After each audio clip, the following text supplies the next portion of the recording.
FLIKO. Aesthetica said, would love to hear your thoughts on arrangement/songwriting. Sometimes I struggle hard with developing chords and have a hard time seeing the bigger picture when it comes to composing. Song form, I think, is where so many people get burnt out.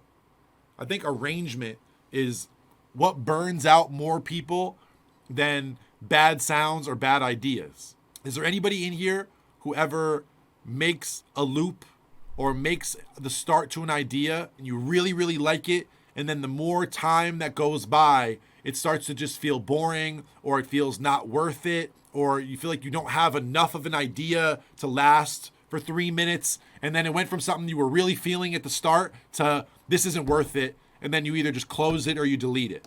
Does anybody ever make something that is like what feels like the first part of a song, but feels like you don't have a whole song, and that's why you haven't completed it? Does that happen to anybody in here? I think what's so frustrating about arrangement and about songwriting is sometimes you hear a song and that song is the same beat for the entire 3 minutes. The beat never changes, or if anything, it's like the drums come in, the drums go out, but the beat stays the same the whole time. I think a lot of people will hear a beat or hear something and say, damn, this is the same idea the whole time, but it doesn't feel boring. You can listen to Mo Bamba and it's bing, bing, bing, bing, bing, bing, and then they just put the drums come in and out. It's like a big synth comes in and out. Very simple, but for some reason the whole song keeps your attention. Is that just because of Sheck West? Like, are the songs with simple beats only good because the artist is good? I think it's hard to say. But I think one thing that you can do every time to keep your beats interesting is how you arrange them and how you sequence them. So even if you're just using a snare or a clap or a woodblock or a snap, if you're just using a clap or a snare, a hi-hat, a kick, an 808, and then a melody or a chord, if that's all you have one piece of like harmonic information, you got a little bit of drums, a couple drum sounds. How do you keep that interesting the whole time? Take the kick out for a little bit. Take the 808 out for a little bit. Take all the drums out for a bit. Take the main melody part out for a little bit. It's all about when you bring in what. Let the Beat Build by Lil Wayne was the best example in sequencing ever, because it just started with just the hi-hat. Then you got a clap. Then you got clap and snares. Then you got a kick. Then you got the bass. And by the time everything came in, he was at the hook. I think you can make the simplest thing interesting for many minutes if you know how to spread it out and you know how to reintroduce things and get rid of things. But the most surefire way to keep something interesting is to have more than just one section. So when you talk about arrangement or you talk about song form, if your song only does boom, boom, boom, boom, boom, boom, the whole time, boom, boom, boom, boom, boom, boom, and that just keeps looping the whole time, all you have is an A section. If you have a section that goes boom, boom, boom, boom, boom, boom, and then the next section goes boom, boom, boom, boom, boom, boom, now you have an A section and a B section. So you play the A section for a while, then you play the B section for a while. You have two different ideas. A lot of times, those will be complementary ideas. Sometimes they can be in two different keys. Money now. Sometimes one is really simple, one is really busy, whatever it is. But when you have a section that complements your other section, sometimes the most boring idea can feel refreshing. Or sometimes an idea that feels really busy or like the wrong thing for the song or whatever, it can be made right by the right counterpoint section. For example, like I was with Leon Michaels recently, and the only idea I had was this chord change.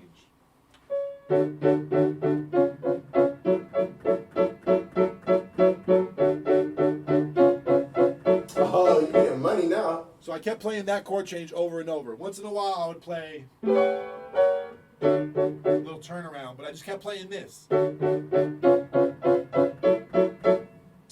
Leon sat down and was like, okay, play that same drum beat. Let's write a B section.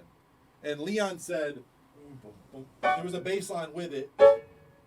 And he just played those three little simple chords, and there was this bass line under it.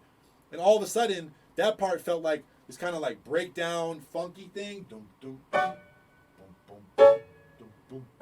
And And it was like this cool little, and then when you go back to this,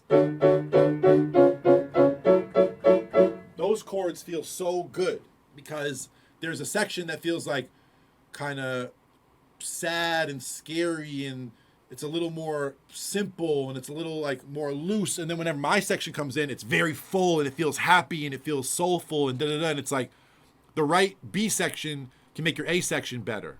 And if you're someone who if you make beats and you use a lot of samples, or you're using a lot of tricks to spell out chords, or you're using whatever you can to figure out a melody or a chord change, and you're not necessarily someone who can just think of chords or think of melodies, you want to start figuring out how you can make a section that complements your main section. So that loop that you've been listening to for 30 minutes, and at first you really liked it and you're starting to not like it. When you're starting to not like it, make another section. Maybe just drag all the drums over, but take away the bass or the keys or the melody or the guitar, whatever it is. Just put just the drums there. And then try to write a section of your beat or of your song or whatever it is. Try to write a section where it fits with what you just made, but whenever you play out of that section back into the main idea feels like, oh my God, we're home. It feels great. It feels exciting or whatever. Having an A section and a B section will keep you from having that loop-itis sometimes. You know what I mean? You won't feel like, oh, I'm just making a simple, worthless idea. No one's going to care. Once you have a bridge or a chorus section or a pre-hook or just something that takes you away for a minute and then brings you back, you'll start to trust that idea a lot more, in my experience. And then once you've got that down, once you're making a lot of songs that have two different sections, two different parts to the beat, you don't have to be sicko mode every time. You don't have to have 3 beats all in the same song all the time, but like you can have multiple sections in the song. So let's say the beginning chord change is G, A, D. And then the chord change in the middle is, I don't know if any of these chords make sense, G, A, D. And then the chord change in the middle is just like D, A, E. And then the chord change in the hook is C, G, A, D.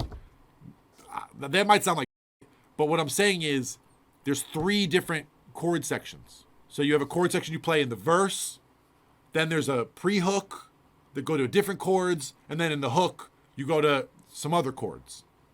The idea is now you have an A section, a B section, and a C section. There's 3 parts. This can become an A, B, C, D. This can become A, B, C, D, E, F. This can go on and on and on, depending on your song. But a lot of times, you can have the simplest idea and have a really interesting song form, amazing beat.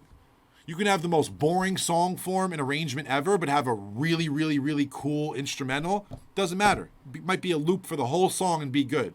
For people who all answered yes and say, man, I work on stuff all the time, I end up hating it after an hour, or it just feels too boring to finish, you might need another section. You guys see how I set up intros all the time, where I'll take just whatever the first part of the beat is, I'll just take it and I'll put it as an intro in a filter, in a different kind of sound, in a different octave, reversed, whatever. So whenever the beat comes on, you're hearing something, it's bringing you into some type of world. And then whenever all the drums come in, or whenever the first part of the main instrumental is introduced, you go, whoa, that feels big, that feels loud, that feels good, because you've been listening to this intro that is similar to the main idea or the main loop, but it's not exactly the same. So I feel like a lot of you guys have ideas you're throwing out that probably are really good ideas that just need to get organized. Or they're probably really good ideas that are missing